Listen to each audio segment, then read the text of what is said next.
એ પૈસાને હાથ પણ ના લગાડતી રૂપા. એ પૈસા જ્યાં હતા ત્યાં પાછા મૂકી દે. પહેલા મને તું એમ કે તારી પાસે આટલી મોટી રકમ અચાનક કેવી રીતે આવી? મેં વિચાર્યું હતું કે સ્વાતિના માથા પર ભીનું કપડું મૂકવાથી એનો તાવ ઉતરી જશે, પણ આ તાવ તો હજુ વધી રહ્યો છે.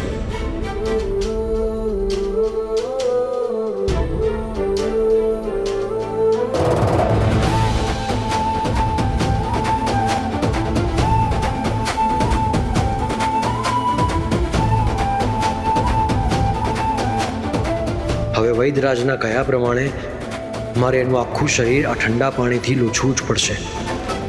આના સિવાય બીજો કોઈ રસ્તો નથી.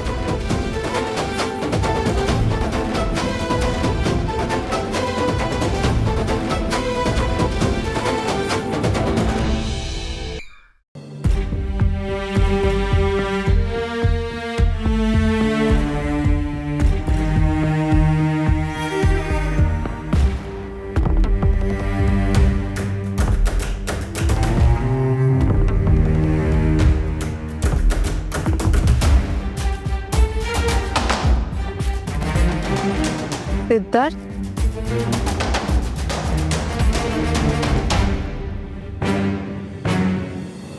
સવારમાં મને એકલી મૂકીને ચાલ્યા તો નથી ગયા ને?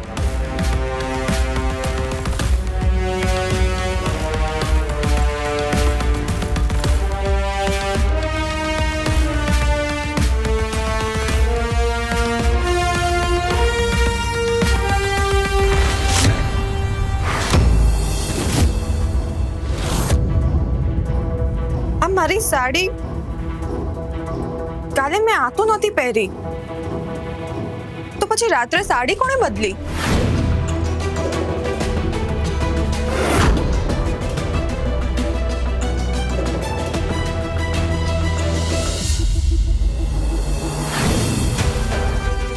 હે ભગવાન, એટલે સિદ્ધાર્થ તમે આ? અરે વાહ, તું જાગી ગઈ. Very good.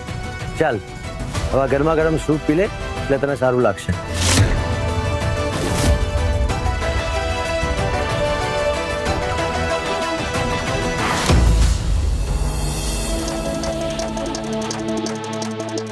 ગઈકાલે રાત્રે તમે મારી આ હાલતનો ફાયદો ઉઠાવીને તમે મારી સાથે શું કર્યું? એટલે હવે મોઢા પર આ ભોળપણનું મોઢું પહેરવાનો પ્રયત્ન ના કરશો. તમારી આ બધી જ હકીકત મારી સામે આવી ગઈ છે. શું બોલે છે તું? તમે એટલા ગંદા માણસ હશો એવું તમે સપને નતું વિચાર્યું. કોઈ સ્ત્રીની મજબૂરીનો આવો ફાયદો ઉઠાવતા તમને સહેજ પણ શરમ ના આવી? અરે પણ મેં શું કર્યું છે? તમે જે પણ કર્યું છે ને એ પછી તમારા માટે મારા હૃદયમાં જે થોડો ઘણો બદલાવ આવ્યો હતો ને એ પણ જતો રહ્યો. સ્વાતિ, આ સવારમાં તો શું શરૂ કર્યું છે? ગઈકાલે રાત્રે 1 સેકન્ડ પણ ઊંઘ્યા વગર હું તારી કેર કરતો હતો, અને તું સવારમાં મને આ બધું સંભળાવી રહી છે. માણસાઈની આ મોટી મોટી વાતો તમારા મોઢે શોભતી નથી. તમે પોતે ક્યાં સારા માણસ છો? સ્ત્રીની લાચારીની રમત રમવી એ જ તમારી માણસાઈ છે? અરે સ્વાતિ, એવું તો વળી મેં શું પાપ કર્યું છે? અરે મને તો એમ હતું કે ગઈકાલે રાત્રે જે રીતે મેં તારો જીવ બચાવ્યો છે એના પછી તારા મનમાં મારા માટે આદર વધી જશે. તું મારી ભૂતકાળની બધી ભૂલોને માફ કરી દઈશ. આદર? તમારી આવી હરકત પછી તમને એવું લાગે છે કે હું તમને માન સન્માન આપીશ? અરે પણ મેં કર્યું છે શું? શું ક્યારની મન ફાવે એમ કંઈ પણ બોલે છે? આ જુઓ આ સાડી. આ સાડી મને ગઈકાલ રાત્રે કોણે પહેરાવી? કાલે રાત્રે રૂમમાં તમારા સિવાય બીજું કોઈ નહોતું. હું બેભાન હતી અને મારી આ નાચારીનો તમે પૂરેપૂરો ફાયદો ઉઠાવ્યો છે સિદ્ધાર્થ. અચ્છા, તો મેડમ આ ગેરસમજણનો શિકાર બનીને બેઠા છે એમ ને? સ્વાતિ, ત્યાં આટલા દિવસોથી મને બહુ નચાવ્યો છે, તો આજે થોડી હેરાન તો હું પણ તને કરીશ.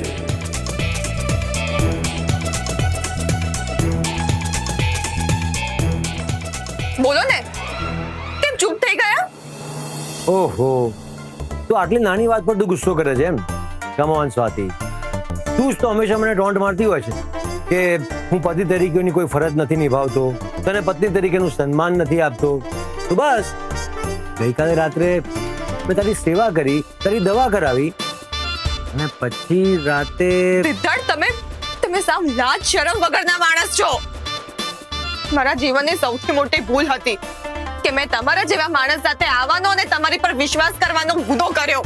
અરે ખબરદાર, જો હવે એક પણ ડગલું આગળ વધ્યા છો તો આટલું મોટું પાપ કર્યા પછી પણ તમે નફ્ફટની જેમ હસી રહ્યા છો. અરે ના ના, એવું કઈ નથી. આ તો પહેલી વાર તને નકશી ગુસ્સામાં રડતી જોઈ ને એટલે મજા આવી ગઈ. હા, બહુ જ વધારે પડતું થઈ રહ્યું છે હવે સિદ્ધાર્થ. અચ્છા, તો મને એમ કે હવે તું મારું શું બગાડી લઈશ?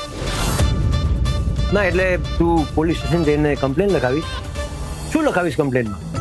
એ જ કે મારા હસબન્ડે બેભાન અવસ્થામાં ગઈકાલે રાત્રે મારા કપડા. બસ કરો, હવે એક પણ શબ્દ બોલ્યા વગર સાવ ચૂપ થઈ જાઓ. સારું સારું, આપણે પછી શાંતિથી ઝઘડો કરીશું. એટલે અત્યારે ગરમા ગરમ સૂપ પી લે, પછી આપણે ઘરે જવા નીકળીએ. આપણા ઘરે નહીં સિદ્ધાર્થ પાટીદાર. તમે તમારા ઘરે જાઓ, હું મારા ઘરે જઈશ.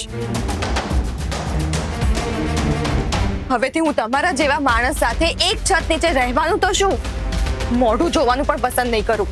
ઓકે, એઝ યોર વિશ.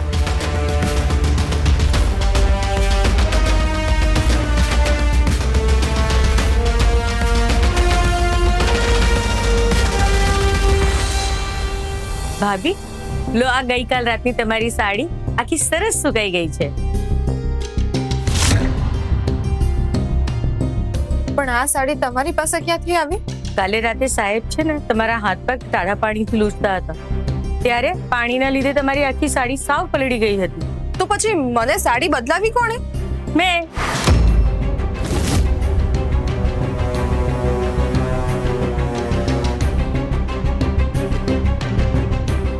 અચ્છા, પણ તમે કોણ છો અને આ ઘરમાં ક્યારે આવ્યા? હું સરલા, આ ફાર્મ હાઉસના જે કેરટેકર છે ને એમની વહુ છું. એનો અર્થ એ કે ગઈકાલે મારી સાડી સિદ્ધાર્થે ચેન્જ નથી કરી. હા મેડમ, તમને સાહેબ જેવા પતિ મળ્યા છે ને એ તમારા જન્મો જન્મના પુણ્ય છે. કાલે બાપડા આખી રાત તમારી પથારી પાસે જાગતા બેસી રહ્યા હતા. તમારા જીવ માટે એટલી ચિંતા કરતા હતા કે એ વાત હું શબ્દોમાં કહી શકું એમ નથી. એમના મનમાં તમારા માટે કેટલો આદર અને સન્માન છે એ તો જુઓ. જ્યારે હું તમારી સાડી બદલાવતી હતી ત્યારે એ તમારી મર્યાદાને ધ્યાનમાં રાખીને રૂમની બહાર જઈને ઊભા રહી ગયા હતા. મેં આ શું કર્યું? સિદ્ધાર્થ પર ખોટે ખોટી શંકા કરી.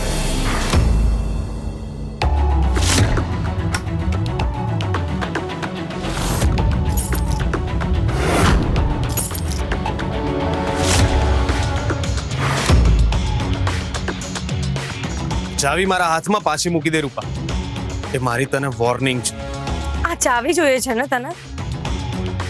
આપી દઈશ, પણ એની પહેલા તું મને મારા એક સવાલનો જવાબ આપ. ગઈકાલે આખી રાત તું કોની સાથે હતો?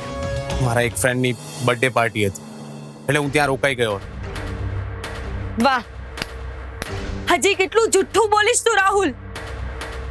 ગઈકાલે રાત્રે તું વિની સાથે હતો અને એ મને ખબર છે. હા તો કે હવે મને તારા સાથે રહેવામાં જરાય રસ નથી. રાહુલ, તું જ મારી પાછળ પડ્યો હતો અને હવે તું મને એવું કહે છે કે તને મારામાં કોઈ રસ નથી? આ લગ્ન તને નાના બાળકોની રમત લાગે છે? એક વાત કાન ખોલીને સાંભળી લે રાહુલ. મારી સાથે આટલો મોટો અન્યાય હું સહન નહીં કરી લઉં. જો તે મારી સાથે કંઈ પણ ખોટું કર્યું છે ને તો એનું ફળ તારે ભોગવવું પડશે.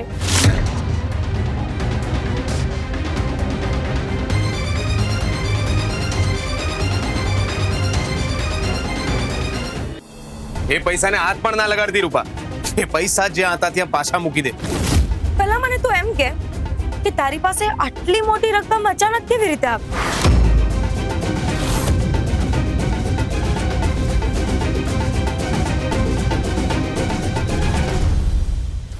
આ મારી મહેનતની કમાણી છે. હજુ પણ કહું છું, મને મારા પૈસા પાછા આપી દે. નહીં આપું. હું અહીંયા 2 ટંકનું ખાવા માટે આખા ઘરમાં આખો દિવસ મજૂરી કરું છું ને તું આટલા બધા પૈસા કોઈ બહારની છોકરી પાછળ ઉડાવે? એ હું સહન નહીં કરું. મારા પૈસા મને પાછા આપ. નહીં આપું. રાહુલ, સિદ્ધાર્થના એક્ઝિબિશનમાં હોલની અંદર આ કોણે લગાડી હતી એ મને ખબર છે. જો મેં સિદ્ધાર્થની સામે એકવાર મારું મોઢું ખોલી દીધું ને તો શું? જા જઈને કહી દે સિદ્ધાર્થને હું પણ જોઉં છું કે તારા પર કેટલો વિશ્વાસ કરે છે. ઓકે, તો હું જાઉં છું. સાંભળ, જ્યારે સિદ્ધાર્થને ખબર પડશે કે તું બધું જાણતા હોવા છતાં તારા સ્વાર્થ ખાતર તું ચૂપ રહી તો એ તને જીવતી છોડશે ખરો?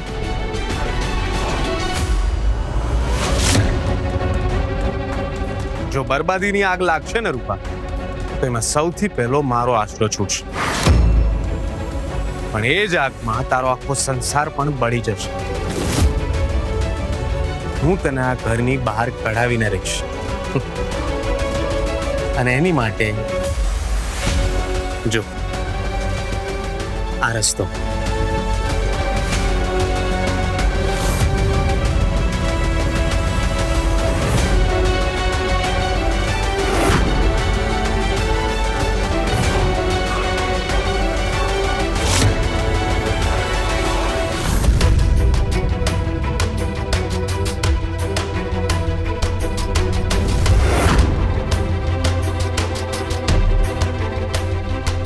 શું થયું રૂપા?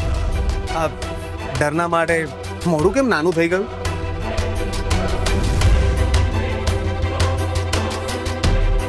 એક વાત કાન ખોલીને સાંભળી લે.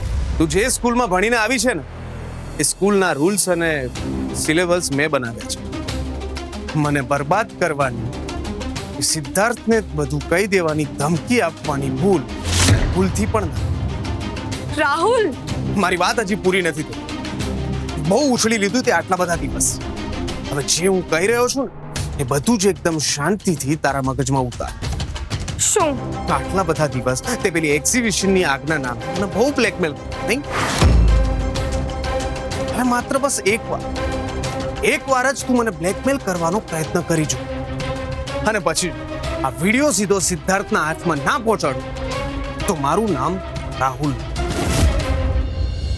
અને પછી તું સીધી ધક્કા ખાઈને આ ઘરની બહાર જશે. ના ના રાહુલ, પ્લીઝ, હું તારી સામે હાથ જોડું છું. તો પ્લીઝ આ વિડીયો ઘરમાં કોઈને ના બતાવતો. ઓકે, તો મારી એક શરત છે. હવે હું જ્યારે જે પણ અને જેની પણ સાથે ફરીશ, બધું જ તારે મૂંગા મોઢે અને આંખો બંધ કરીને થવા દેવું પડશે.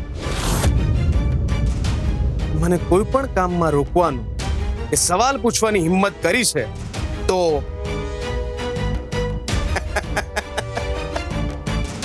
ઇડિયટ છોકરી મને એક્સપોઝ કરવા ચાલી હતી ને.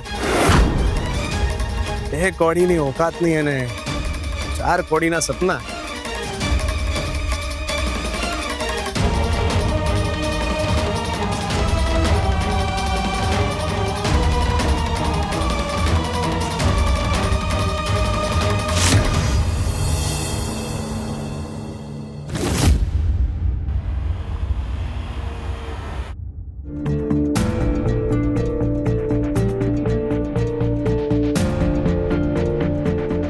શું થયું?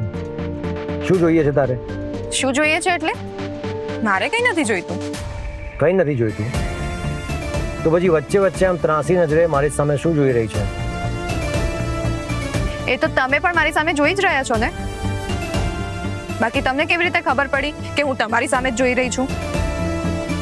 તબિયત જરા ઠીક શું થઈ ગઈ? મેડમ પાછા પોતાના ફોર્મમાં આવી ગયા છે. કંઈ કહ્યું? ના ના ના, ચોક્કસ તમે કંઈક ગણગણ્યા. બોલો, શું બોલ્યા? સ્વાતિ, ગાડી ચલાવતો હોઉં ત્યારે પ્લીઝ મને ડિસ્ટર્બ ના કરીશ. લો, હું તમને ડિસ્ટર્બ કરું છું. એક તો વાત પોતે શરૂ કરી અને પાછા મને કહો છો. સોરી, મારી ભૂલ. આપણે કઈ તરફ જઈ રહ્યા છીએ? તારા ઘરે, પોળમાં. કેમ ત્યાં? તે જ તો કહ્યું હતું કે તું મારી સાથે પાછી પાટીદાર હાઉસમાં નહીં આવે, તારા પોતાના ઘરે પાછી જઈશ. તો બસ તારી એ જ ઈચ્છા પૂરી કરવા માટે હું તને તારા ઘરે ડ્રોપ કરવા જઈ રહ્યો છું. સાચે જ બહુ કયાગ્રા છો તમે. મેં ગુસ્સામાં એક વાત શું કીધી, તમે તો સાચે જ મને મારા પિયર મૂકવા ઉપડ્યા. તું કે તો માનવું જ પડશે ને. સિદ્ધાર્થ, માણસ ગુસ્સામાં ઊંધું સીધું બોલી જાય, એનો અર્થ એ થોડી છે કે સામેવાળો બસ બધું સાચું માનીને બેસી જાય. અચ્છા, ગુસ્સો, અને એ પણ તારો, અને એ પણ કારણ વગર. હવે વધારે દલીલો કર્યા વગર ચૂપચાપ ગાડી ચલાવો ને. અને આપણે લોકો પાટીદાર હાઉસ જ જઈ રહ્યા છે. આજથી એ જ મારું ઘર છે, સમજ્યા? તો પછી જેને જોતાની સાથે જ તારું મગજ આમ સાવ ગરમ થઈ જાય છે, એવા કઠોર માણસ સાથે તું તારી આખી લાઈફ કેવી રીતે સ્પેન્ડ કરીશ? હા, એ વાત તો છે જ, પણ હવે બીજો કોઈ ઓપ્શન પણ નથી જ ને. તમારી સાથે ફેરા ફરીને લગ્ન થયા છે, તો આ જીવન તમારી સાથે રહેવું તો પડશે જ ને. વોટ? I am sorry. શું? સોરી કેમ? સવારે સરલા કાકીએ મને આખી હકીકત જણાવી. ગઈકાલે આખી રાત જાગીને કેવી રીતે તમે મારી સેવા કરી અને મારી ભીની સાડી પણ એમને જ ચેન્જ કરી હતી. ઓહ, તો એનો અર્થ એ કે મેડમને બધી હકીકત ખબર પડી ગઈ છે. હા, હકીકત જાણ્યા વગર જ મેં તમને ખોટા અને ખરાબ સમજી લીધા. બસ મારી એ જ ભૂલ માટે હું દિલથી તમને સોરી કહું છું. શું કહ્યું તે? સંભળાયું નહીં. સોરી. શું કહ્યું? ફરીથી એકવાર મોઢેથી બોલતો. સિદ્ધાર્થ, હવે તમારું બહુ થયું. હા, ઓકે, હવે હું સમજી ગયો. એકચ્યુઅલી તે તારી આખી લાઈફમાં પહેલી વાર આટલી નમ્રતાથી મારી માફી માંગી છે ને, એટલે મારું દિલ એક ઝાટકે એને એક્સેપ્ટ જ ના કરી શક્યું. ચલો, અહીંયા આવીને પૂજા કરવી સફળ રહી. પૂજા તો સફળ રહી, પણ પૂજામાં ભંગ પડાવવાનું વિચાર્યું કોણે હશે? કોણ ઈચ્છતું હશે કે સિદ્ધાર્થની અને મારી તબિયત બગડે? કોણે ખાવામાં દવા ભેળવી હશે? એ મારે ઘરે જઈને જાણવું જ પડશે. પ્રેમ એટલે શું? આંખ એની બંધ થાય ને અંધારું મને વર્તાય એટલે પ્રેમ. વાગે અંગૂઠાને પણ આંસુ આંખથી વહી જાય એટલે પ્રેમ. પ્રેમ મૌનમાં નથી, પ્રેમ મૌનમાં નથી, પણ ઝઘડાઓમાં છે. પ્રેમ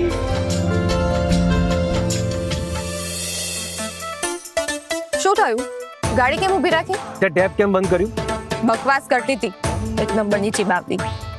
હા, પણ એ ચીબાવલીનો બકવાસ હું એટલા માટે સાંભળતો હતો કારણ કે જો એ નહીં સાંભળું ને તો બીજી ચીબાવલીનો બકવાસ સાંભળવો પડશે.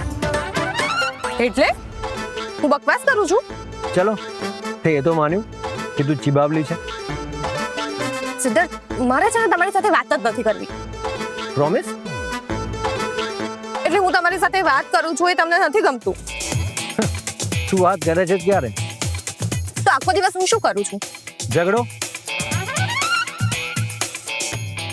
હું નથી કરતી સિદ્ધાર્થ, ઝઘડો તમે કરો છો. જ્યારે હોય ત્યારે બસ ઝઘડો જ કરો છો. અને મારી વાત સાંભળો. કમાલ છે સ્વાતિ. હમણાં વાંકમાં હતી તો મીંદડી મ્યાઉ બનીને સોરી કહેતી હતી, અને હવે જો પાછી શરૂ થઈ ગઈ. મારે છે ને તમારી સાથે વાત જ નથી કરવી.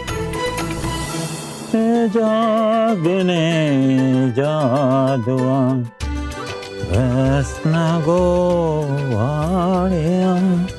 કોણ જાશે રે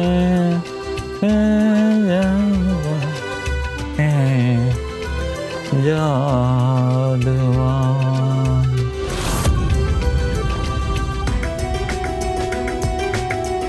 દાદા, મને લાગ્યું તમારે પાણી પીવું છે. જો તુલસીમાં નાખવું હોત તો. અહીં તો નળમાંથી આપત એમ ને? હા તો બેટા, તુલસી હવે ક્યારે સુકાવી ના જોઈએ, એનું ધ્યાન રાખજે. દાદા, હું રેગ્યુલર આને પાણી આપતી હતી અને મારી નજરની સામે રહે એ માટે બગીચામાં છાપરા નીચે કુંડું મૂક્યું હતું, તોય સુકાઈ ગયું. હા, ત્યાં છાપરા નીચે રાખ્યું હતું? હા. બેસ બેટા. હું અહીં. કેમ, દીકરીઓ સોફા ઉપર ન બેસી શકે?